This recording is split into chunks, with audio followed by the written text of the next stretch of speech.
Steps this administration has taken have not been enough. Voting for Joe Biden because I think he would unite the country again. I haven't made a decision yet. I wish there was another option. President Trump has been able to increase his Latino voters. We love our Hispanics. That means Joe Biden cannot take them for granted, especially in some states where the Latino vote could actually determine the political fate of this country. Hi everyone, I'm Julio Vaquiero. You're watching Decisión 2020. We are at a crossroads in the United States. If you ask most people around the country, I think they'd feel that way, no matter what side of the aisle they are on, even if they are not at all political.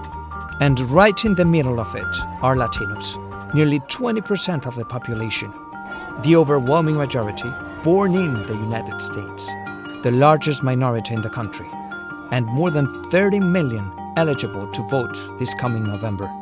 And yet, that massive amount of potential voters has never come out in full force. George W. Bush is seen as a high point for a Republican gaining Latino support. Among Democratic presidents, Bill Clinton got the largest Latino share, Barack Obama a close second. There are more eligible American Latinos to vote than there are voting Spaniards in Spain. Perhaps more than ever, Latinos have been in the center of the national conversation, from refugees to DACA to family separation. Now, throwing the pandemic, the coronavirus has hit Latinos disproportionately hard, both in terms of the mind-boggling, heartbreaking death toll and the devastating economic impact. We have gone from a historically low unemployment to 60% of us losing a job or taking a pay cut. How will Latinos respond at the polls? Of course, Hispanics are not just one community. It's made up of a wide range of people, young and old, liberal and conservative, people with heritage from almost 24 different countries, veterans, frontline workers, essential workers, grandparents and first-time voters. This is Decisión 2020. From unemployment to infections, the Latino community has been devastated by the coronavirus. Now, a little over 6 months into the pandemic, how is the community faring? And how do they see the next 6 months playing out? NBC News' Morgan Radford went to Houston, Texas, where the numbers are especially stark, to find out. At Houston's Arnaldo Richards' Picos restaurant, manager Monica Richards de Osberg says the dinner rush looks a lot differently than it did before.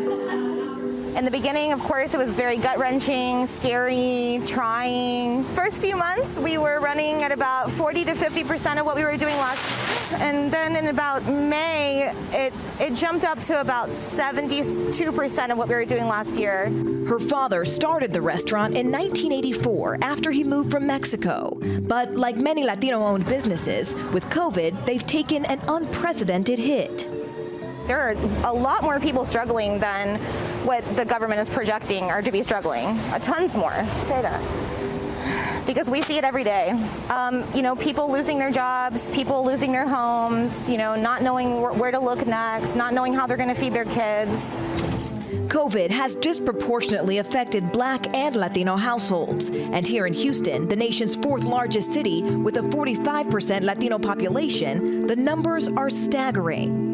77% of Latinos reported serious financial problems since the start of the coronavirus outbreak. Which is why, less than 15 miles away, the line for the food bank at this local church has wrapped around the parking lot before they've even opened. Before the pandemic, how many people were coming? We were serving about 200 families a week. And now, since the pandemic? Now over 300 families on the average per day, Monday through Friday. Yeah. What are you seeing? What are the ways that COVID has impacted the Latino community uniquely? Well, we have men We have men that have had jobs for 20, 30 years, or 15, 10 years, had a stable job, provided for their families, and now they're without a job. They're coming here, and you know they're not lazy, because they're up here early, and so they're just trying to feed their family. Son trabajadores, they're hard work. Trabajan duro, you know, and they're not lazy people. They just, man, I got to make ends meet, and I think that reverberates in the family and the kids, and, you know, goes down the chain. Serving families who find themselves living in a nightmare. Do you ever think that you would be in this position? ¿Pensabas en algún momento que estaría en una posición así? No. No. ¿Y por qué no? No, nadie se esperaba esto, ¿no? Nobody expected this. ¿Cuántas veces cada semana vienes acá? How many times? No, es la primera vez que vengo, pero vengo porque... This is your first time you've been here? Sí. ¿Por qué estás acá hoy? Why are you here today? Estamos aquí porque lo del COVID-19 nos ha afectado demasiado. You're here because COVID-19 has really affected you all too much. Sí, nosotros no tenemos empleo, o sea, no tenemos entradas de dinero, so we don't have money coming in. Salida de dinero, tenemos que pagar renta. But we do have money going out. We have to pay rent. We have bills. We have finances, car bills to pay. And if you could talk to some leader in the government, the president, Congress, what would you say? Pues yo le diría que por favor ahorita si estamos en esta situación nos ayudara. I'd ask them to please help us in this situation. Right now, they work with what they have, something Monica Richards says many Latinos have always had to do. Do you think you'll make it to the other side of this pandemic intact? You know, I hope so. I really, really hope so. So how will the state of the economy and unemployment concerns play out this November? To shed some perspective are Cristina Chinchin Ramirez. She's the founder and chief strategy officer of the JOLT organization. And this is an organization that looks to engage young Latino voters in Texas, and former U.S. Senate candidate. And Daniel Garza, a Republican and the president of the Libre Initiative. Thank you both for being with us. Let me begin with you, Cristina. So the stakes haven't been higher for Latinos. There are more than 3 million Latinos who are unemployed. 4 in 10 families are going hungry. So do you think that all of this is going to turn out into people in the polls? You know, we are a community in crisis. You mentioned that 4 in 10 Latino families with children are facing hunger right now in the United States.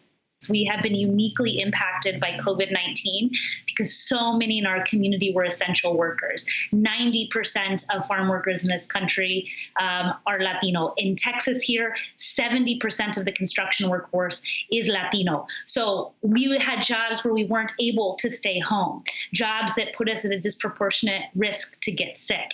And we've seen Congress, Republicans refuse to extend unemployment benefits that have uniquely impacted our community. So I think that we have seen already people coming out to the polls in desperation for change and action.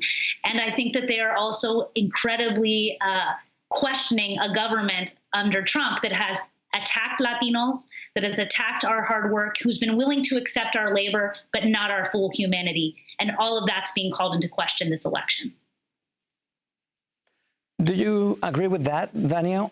Will the pandemic make Latino voters definitely go out and vote against President Donald Trump? Well, Julio, there's no question that I think that a lot of folks in the Latino community, millions across the country, are scraping their knees in prayer, worried for their families, worried for themselves that they're going to get by week to week because of course, the imposition of government restriction, the quarantines across the country by governors in different states. And they all vary. They all have different rules. They all have different variables to them. And it just causes a lot of uncertainty for the economy. Look, I think there is a way that we can wisely better manage this situation that is very complicated for so many governors across the country. I think we know what to do now. I think we know more of the preventative measures so that we can begin to open up the economy a bit more, supercharge productivity. That, of course, once you have more productivity, then you have more opportunity for jobs.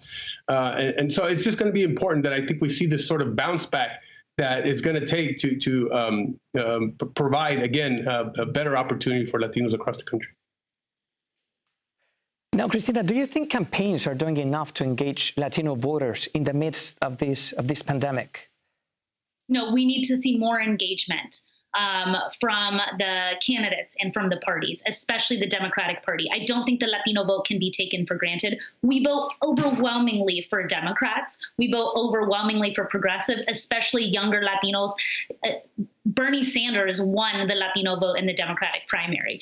You see a community that's desperate for representation. But in 2018, close to 60% of Latinos said they were never contacted by a candidate or a party. That has to change if the largest non-white voting bloc in this country is truly going to have the representation that we deserve.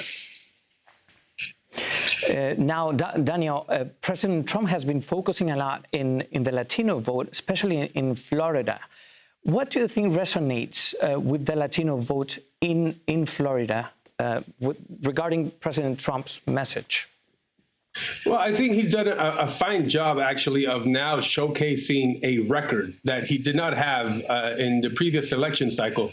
And that record resulted in an economic bonanza where Latinos benefited from tremendously before, of course, this artificial recession was imposed. We had record labor participation rate, record unemployment, record wage growth, record home ownership. And so those were happy days. And of course, things have changed because of COVID-19, of course. But even so, I think his campaign has done a great job, actually, of generating a lot of excitement. One, because of the events, the flotillas, the caravans that you see of Latinos out there. I think one of the best things that is happening is that I think they're connecting better because they're relating better to the Latino voter. What I mean by that is that they are hiring from the Latino community. Their outreach teams look like us, like Latinos. And I think it's better when you can connect on two important things. One, that you care. Second, that your ideas work. And that, of course, comes across best when Latinos are engaging and mobilizing Latinos because they trust Latinos who have a shared language, a shared culture, and shared experiences. Do you think, Cristina, that Biden is doing enough? I mean, he's doing worse than Hillary Clinton was doing at this moment of the race. What is he doing wrong? Well, first off, I want to say I disagree with Daniel that our community was in some flourishing prosperity before this recession. We had the highest uninsured of any ethnic group, which is why we have suffered so disproportionately under COVID-19. The Trump administration has consistently attacked the integrity of our families, has led to massive separation of Latino families and targeting of our communities. I don't think that's lost on the Latino community. However, we need the Biden campaign to invest more heavily in reaching Latino voters, connecting with Latino organizations, and uplifting what they have done in the past and where they stand on the issues that deeply matter to Latinos. The Latino community lives in key states, Florida, Texas, Arizona, California. We need to make sure that we're seeing the Biden administration campaign invest heavily, especially in Arizona and Texas, where you see great support amongst the Latino community for the Biden campaign. But our community cannot be taken for granted. It's not enough to point to Trump and say all of the harm that he has caused for our communities. We need to know how we're going to make it out of this crisis. This is an economic and healthcare crisis that our community has never seen anything like it. And I cannot iterate deeply enough how painful this moment is for our community. I have met here in Texas with family members who lost loved ones because they didn't have health care and they waited to go to the doctor even though they were so sick. I've met people that are undocumented that never received $1 from the government even though they've been here 25 plus years and always paid their taxes and now are homeless. This is what is happening in our community across the country. Thank you, Cristina Chinsun Ramirez, Daniel Garza. Thank you very much to both of you for being with us tonight. Thank you, Julio. Thank you. Coming up, after a short break, will tackling racial inequalities be a priority for Latinos in the polls? Stay with us. Racism is definitely a concern in the Latino community. I definitely feel that it's internal and external. I think at one point we need to also look at ourselves in our community and see what type of racism are we perpetuating.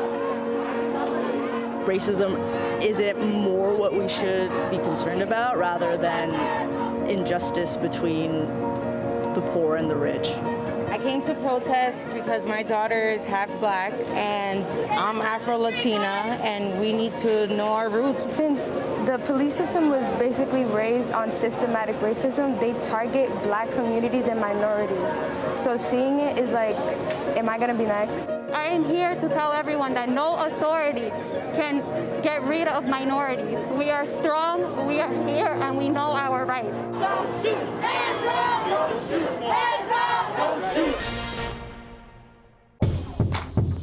You're watching NBC News Now. We've got some breaking news. If they do go back to their jobs, they want to make sure that they are protected. It's news made for your streaming world. Live weekdays starting at 6 a.m. Eastern.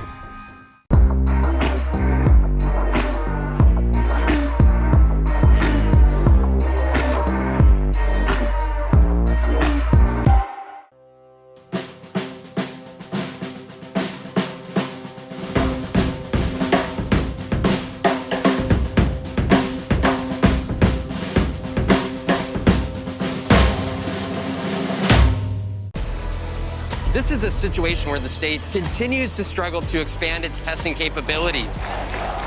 Protesters feel that they need to come out in full force and support their community because they feel like they're not getting that support from the Portland police. Another election day coming up against the backdrop of how to keep voters safe amid a pandemic. The moment to truly understand who we are and who we say we are is right here at our feet. You got to get a four-year degree, but a four-year degree is super expensive. We have created a system where the ticket to the middle class is a thing that middle-class families have to stress about and borrow for and patch together. Why is this happening? With Chris Hayes. Subscribe now. You're watching NBC News Now. We've got some breaking news. But we actually saw a large convoy of the National Guard come through here. It's news made for your streaming world. Live weekdays starting at 6 a.m. Eastern. This morning across the country, what the new normal for schools will look like. Many teachers left making tough choices between the job they love and their family. What am I going to decide? Take care of my children or have a job? That's an impossible decision. You're creating a little community school. This is a moment where we can just develop ourselves and develop our community. Let's turn it over to students. How do they really feel about returning to school? What I miss is my teachers. They are resilient. A surge in coronavirus infections. New developments on several fronts. The story. Tonight, the U.S. shattering the record for most COVID cases in a single day. From every angle. What's your level of concern that the kids who have been told they're going to be home indefinitely won't be able to catch up? On the ground. Do you have faith that this is going to bring about change soon? And in depth. Here in Portland, more protests expected tonight. Do you think that police in this country are under attack? NBC Nightly News with Lester Holt. The news business is dynamic and probably has never been more important. With all that we're facing, I am so proud to bring the perspective of a Black woman, a daughter of immigrants, the wife and mother of a husband and kids who sadly are more vulnerable to police violence because of their color, a proud nerd, and a representative of the emerging America to cable TV news. I hope the great Gwen Ifill and my mom, Philomena Carol Lamina, will look down from heaven and be proud. This is an election year. Use your power. What happened to George Floyd is not an isolated incident, and as a Latino man, it is my responsibility to act in solidarity with my Black and brown brothers and sisters. I really hope to see that the law enforcement in particular will think twice when they come across minorities. Listen, like, we are human just like you. We respect your job, but respect us. You are supposed to protect us. No justice, no peace. We could feel compelled as a Latino community to come out and say that we support the Black Lives Matter movement.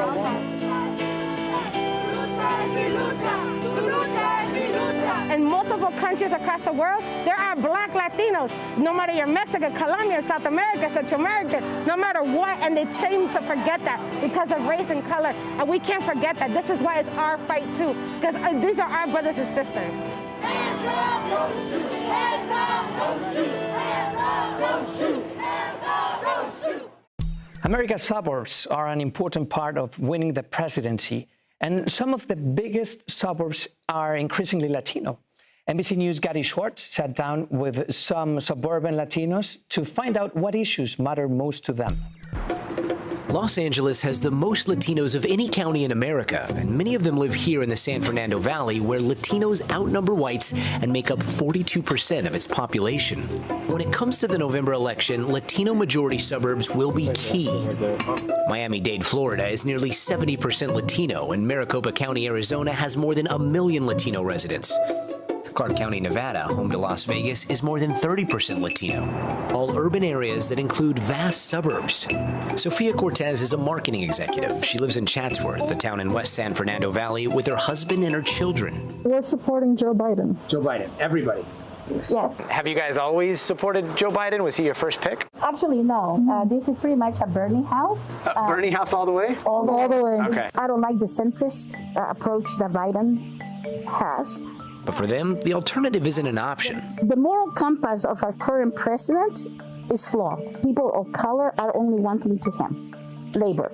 They do believe that Biden could make some progress on issues that they care about. Immigration reform is by far the most important issue for Latinos. Healthcare needs to be universal. It needs to be easily accessible to those of color. It's just a necessity. While Biden might not be in danger of losing the Latino vote, the margins are critical. Elsa Aldeguer supports the president. She's part of the 28% of Latinos who voted for Trump in 2016. Good to see you. More than voted for Mitt Romney 4 years earlier.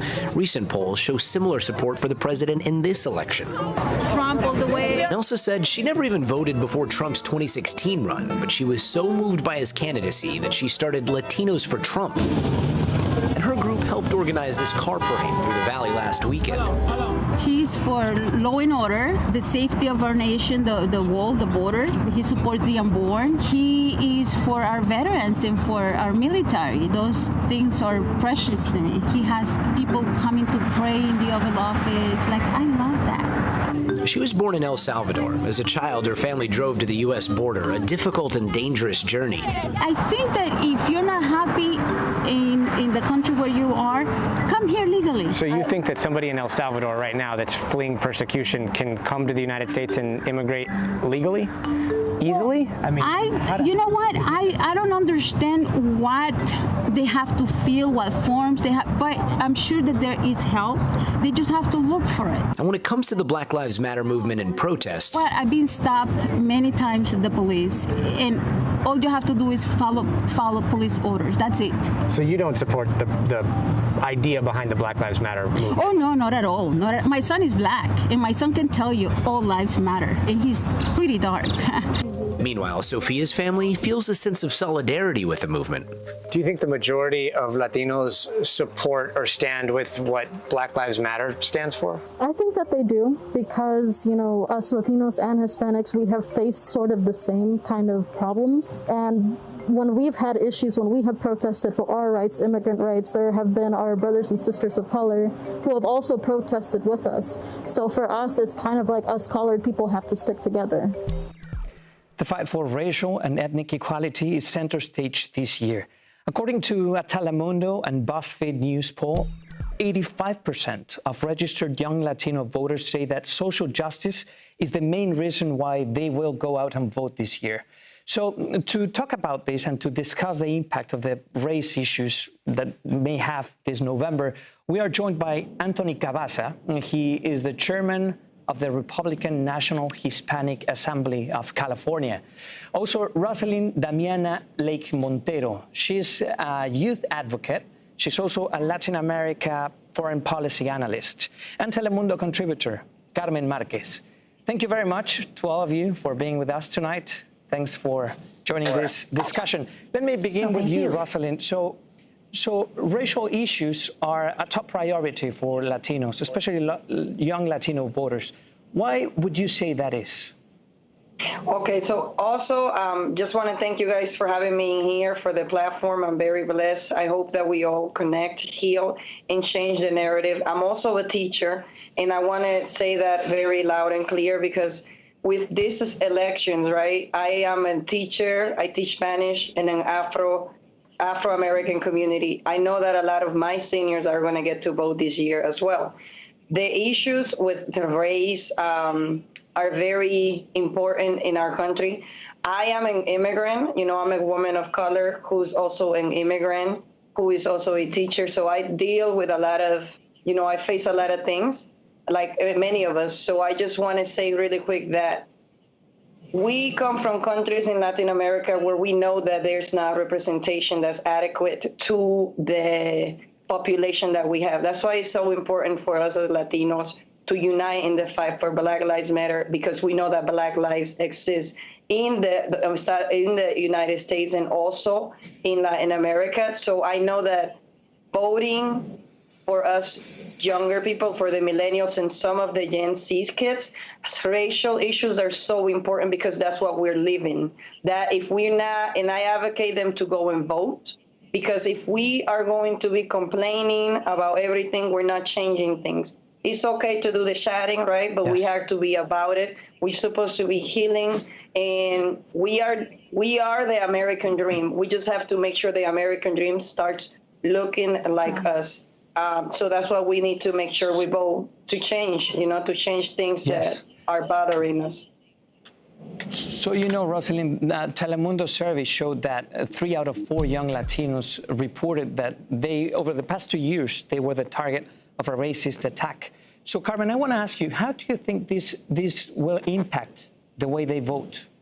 Yeah, well, Julio, thank you so much. This is a really important question. I did a series of stories on colorism and on racism within the Latino community. I think that young Latinos are demanding more of themselves and of their culture. And what we saw in these past months with Black Lives Matter and social injustice movements is that it was a sort of awakening for Latinos to see that, they were experiencing racism with their grandmothers at their homes, with their grandmothers, their tios, saying mejorar la raza, which means to better the race. And this is something, once again, that Latinos are willing to change and to demand more of themselves and their culture and their representation here in the United States. So, Anthony Cavazza, the Trump administration it's unpopular with many Latinos because of the way the president has referred to immigrants, to Hispanics. But he has also managed to court other more conservative Hispanic Americans. What part of Trump's message resonates with them and with you in particular? Yeah, thank you so much, Julio, for having me here. I think that what a lot of people don't understand is that a lot of the stuff that the Trump administration or just Trump himself has said has been taken out of context, seriously. And when you look at the policies, you see that he is actually helping the Hispanic and the Latino community.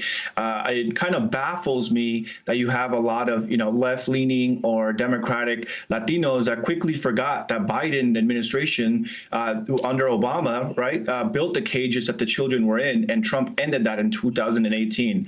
People also forget that Biden was the person, along with his administration, that deported the most undocumented than any other administration in history. So as a conservative myself, I do believe that we do need representation. And that's why I am the chairman for the Republican National Hispanic Assembly of California. Representation is not only going to be led in Congress or in the chambers of Congress, it also needs to be at the local level. You have Black Lives Matter, which in my opinion is doing a really poor job of showcasing the real issues in the Black community. But my organization, what it's going to be doing is we're going to be highlighting a lot of what the issues are within the Hispanic and the Black community. We talk about racism, we talk about systemic this, but as immigrants, I'm the son of an immigrant myself. In one lifetime, using this system, we're able to become the best versions of ourselves. So I have a really hard time understanding how the system that people continue to say is racist, how are we able to lograr, how are we able to achieve so much under this systemic racism? I think that we need to look inward into our communities and the real issues that are affecting us, which is high divorce, fatherlessness in the homes, and all of those things that are important issues that need to be tackled. Rosalind, do you agree with what Anthony just said? Black Lives Matter is doing Anthony, a poor job. I'm so glad you're here. I want to really quickly say Happy Independence Day to all of the Central American countries. I'm sure you are aware of that as somebody that sits on there. And Happy Independence Day to Mexico tomorrow. I completely disagree. I'm glad that you have had that experience of growth. as a Black woman who's also an immigrant, a teacher, an advocate for the youth, I don't see what you see, and I definitely hope that what you're seeing and with your data, it shows that where you are, this is working. This system is not working where I am at in Washington, D.C., and it has not been working for many years. As an immigrant, I've seen in our countries, I know that you said you come from parents that are immigrants. I've seen firsthand what it's like not to move up in a social class because of your background, right? In this country, we have the opportunity to move up in social class. So I say that we don't only need representation, but we need adequate change, and we need more empathy from people that look like us and sound like us. That's why I say Black lives are not, they don't only matter, but they also exist in the Latino community and in other communities that are part of minorities. Because as an Afro-Latina, I kid you not, I know so many Latinos organizations that they are saying that they're not supporting Black Lives Matter, or they're saying that they do support Black Lives Matter.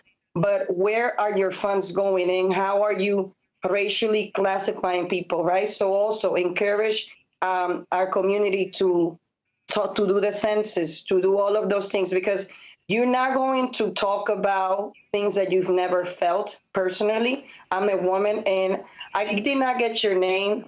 Beautiful queen, I see you to my right. Thank you for your studies on colorism. That's something so important. And my generation, you know, us millennials and Gen Z, we are dismantling these narratives within our households. But now we have to be in the big position like you, in your position as a representative of the Republican Party in California. Great for you. I'm glad you're able to do that. But you also have to understand that some of us never had it the way you did because of, you know, we just didn't have it. And it's okay that we didn't have it. We just have to have empathy and sympathy when we talk about these issues. And don't boo, vote. So, I'm sorry, it took a lot. Yes. Yeah, if I can respond to that. That's important. It's important. Let me, very quickly, please. Yeah, I just wanted to say I'm not sure what you mean by like, you know, hey, I praise you when you said, you know, for the things that you had. I come from a single parent home. I grew up in one of the worst neighborhoods in Los Angeles. I'm under Democratic leadership that has done nothing for the Hispanic community out here. They've done nothing for the middle class. They've done nothing for Hispanic growth. So I don't come from a privileged place. Like I said, my mother was an immigrant that, you know, came to this country to look for work. She's been a proud janitor for 35 years. She's worked night shift to put food on the table. So I apologize if I made it seem that I come from a very privileged background, but I do not. We just believe in hard work pays off. Yeah. So hard work, but when it's a system that condenses you from moving, guys, this is then a that's the issue. But I do say, conversation. Really quick, well, I do say that if it hasn't worked for you in your where you're at, that's good, right? That you're making a difference. I didn't mean to say that you were privileged, but I think that what you said sounded a bit without enough sympathy. Yes, that's all. So maybe we got to work on that. I guess what's important is to have these discussions and figure out how to move forward. Thank you very much to all three of you, Anthony Cavazza, Rosalyn Damiana, Lake Montero, and Carmen Marquez for joining this discussion. Thank you so much. Mark your calendars. This year, voting will be different. Here's what you need to know about how you can vote. The only way we're going to lose this election is if the election is rigged. Remember that. The country is crying out for leadership. Leadership that can unite us. If you hadn't caught on to it yet, this year is an election year. On November 3rd, we'll be choosing not just our next president, but some of our senators and our representatives. In order to take part, you need to vote. And in order to vote, you need to register.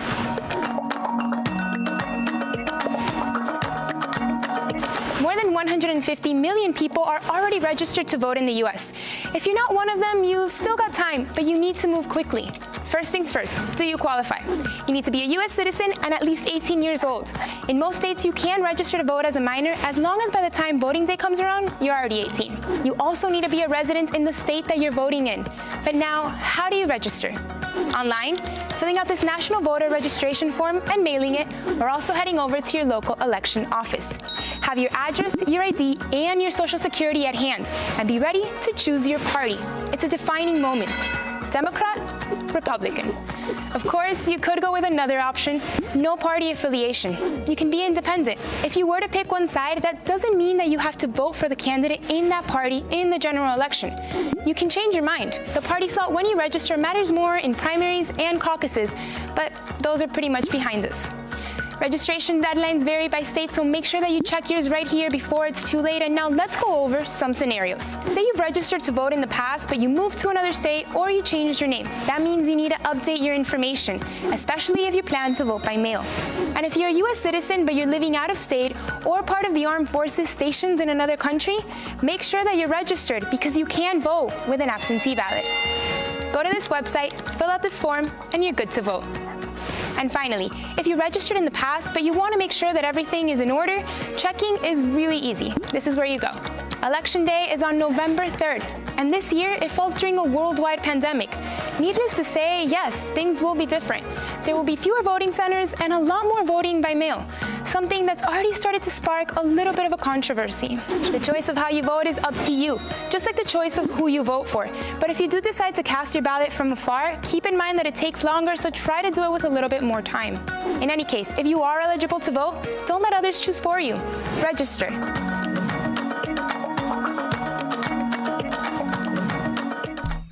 Thank you so much for watching Decisión 2020. I'm Julio Vaquiero. Have a great night. The issues that are driving me to vote right now are taxes, cost of living, and immigration.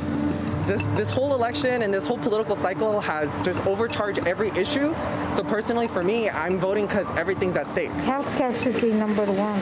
Who's going to help us get out of the current situation that we're in with the pandemic, as we know? The current president basically has created more of a division than any sort of unification. I also think that the economy is a really big one for me. People have just lost everything because of coronavirus, so I feel like that's really important to really bounce back into November. The candidate who has tried to reach for the Latino vote, if I'm being honest, is no one. I'm voting for Biden because he's not Trump. In this election, I'm voting for Trump. I think for Joe Biden. I think it's a rude awakening that not all Latinos are made the same. Not all Latinos believe in the same things. Not all Latinos are grouped in the same groups.